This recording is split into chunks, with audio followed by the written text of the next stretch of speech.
거울 앞에 선 어느 날 머리를 빗어내리던 손끝에서 빠져나간 머리카락 몇 올이 바닥에 흩어져 있었습니다. 처음엔 대수롭지 않게 넘겼지만 시간이 지날수록 숫자가 늘어나면서 마음 한켠에 두려움이 스며들기 시작합니다. 혹시 나도 탈모일까? 그 의문은 남녀노소 누구에게나 낯설지 않게 다가오는 불안입니다. 오늘은 단순히 머리카락의 문제가 아니라 우리 몸과 마음의 균형까지 담고 있는 탈모의 원인과 이를 예방할 수 있는 생활 습관에 대해 이야기해 보겠습니다. 탈모는 흔히 외모의 문제로만 여겨집니다. 그러나 조금만 깊이 들여다보면 그것은 몸속 건강과 생활 습관, 심리적인 요소까지 비추는 하나의 신호임을 알 수 있습니다. 우리나라 성인 남성의 약 40% 이상, 여성의 20% 이상이 탈모를 경험한다고 알려져 있습니다. 특히 최근에는 20, 30대 젊은 층에서도 탈모 환자가 급격히 늘고 있습니다. 머리카락이 줄어드는 현상은 단순한 모발의 변화가 아니라 자존감과 사회적 관계, 삶의 질에 큰 영향을 미칩니다. 그래서 탈모를 이해하고 관리하는 일은 단순한 미용을 넘어 삶 전체를 지켜내는 과정이라 할 수 있습니다. 탈모의 첫 번째 원인은 유전입니다.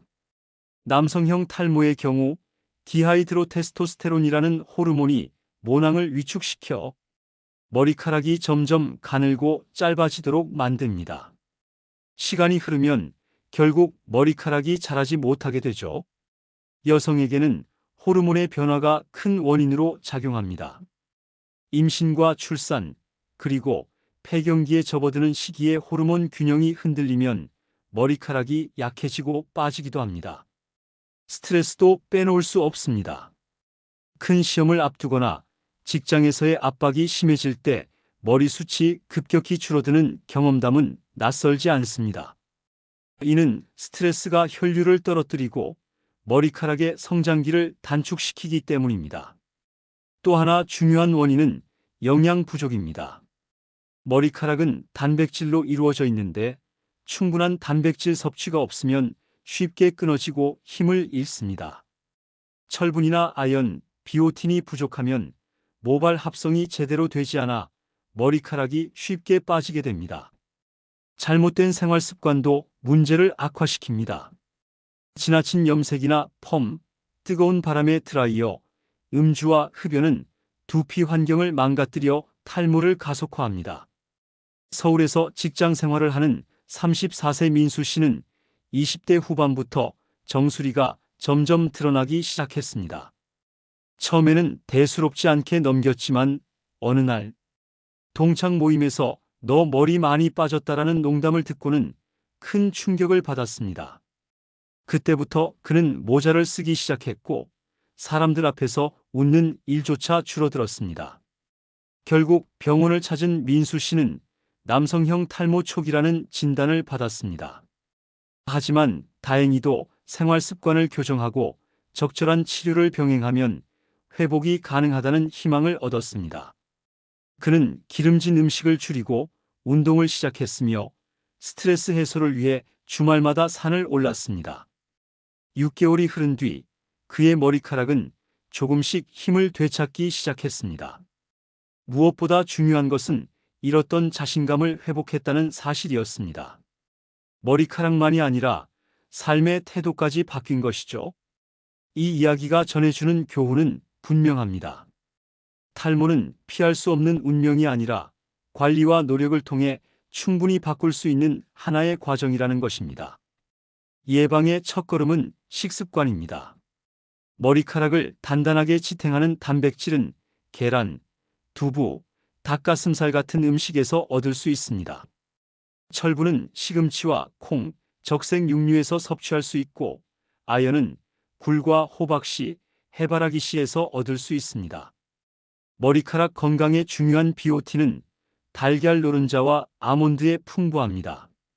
하루 한 끼만이라도 머리카락을 위한 식단을 챙긴다면 큰 변화를 만들 수 있습니다. 두피 관리도 매우 중요합니다.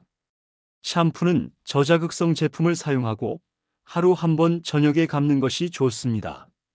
손톱 대신 지문으로 두피를 마사지하듯 문질러주고, 드라이어는 뜨거운 바람 대신 찬바람을 멀리서 사용해야 합니다.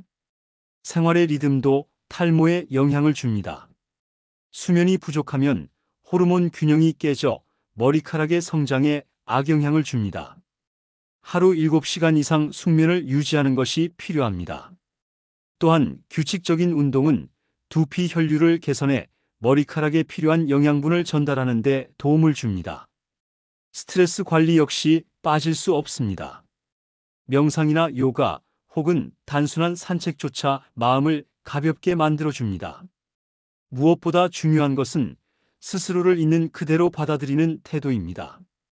머리카락이 빠진 자신을 미워하기보다 지켜내고 관리하려는 자신을 응원하는 것이죠. 탈모에 관한 이야기를 듣다 보면 사실과 다른 오해들이 많습니다. 그 중에서도 대표적인 몇 가지를 살펴보겠습니다. 첫 번째는 모자를 쓰면 머리가 더 빠진다는 오해입니다. 실제로 모자 자체가 탈모의 원인이 되지는 않습니다. 다만 오랫동안 모자를 착용해 통풍이 막히고 땀이 차면 두피에 부담을 줄 수 있을 뿐입니다. 결국 중요한 것은 모자의 사용 여부가 아니라 두피가 숨 쉴 수 있는 환경입니다. 두 번째는 머리를 자주 감으면 탈모가 심해진다는 생각입니다.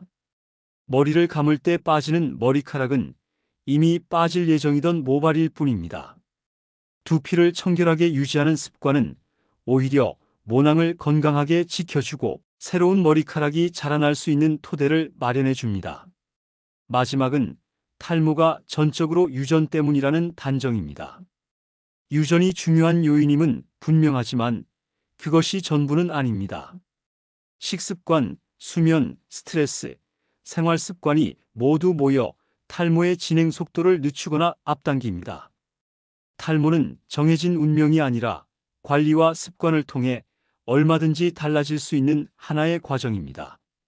머리카락이 빠진다는 사실은 누구에게나 두려움으로 다가올 수 있습니다. 그러나 중요한 것은 머리카락이 줄어드는 그 순간이 아니라 그 상황을 어떻게 받아들이고 관리하느냐에 달려 있습니다. 머리카락은 단순한 외모의 일부가 아니라 우리의 건강과 자신감, 그리고 삶의 태도가 담긴 작은 거울입니다. 오늘부터라도 작은 습관 하나를 바꿔보세요. 아침에 먹는 한 줌의 견과류, 저녁에 하는 두피 마사지, 잠들기 전에 깊은 호흡. 이 작은 실천이 쌓여 머리카락뿐 아니라 삶 전체를 건강하게 지켜줄 것입니다. 탈모는 우리를 무너뜨리는 운명이 아닙니다. 오히려 지금을 살아가는 방식을 되돌아보게 하는 건강의 신호일 수 있습니다. 머리카락이 우리를 지키는 것이 아니라 우리가 머리카락을 지켜주는 것입니다. 이 이야기가 여러분의 삶에 작은 변화를 일으키는 출발점이 되기를 바랍니다. 구독과 좋아요 부탁드립니다.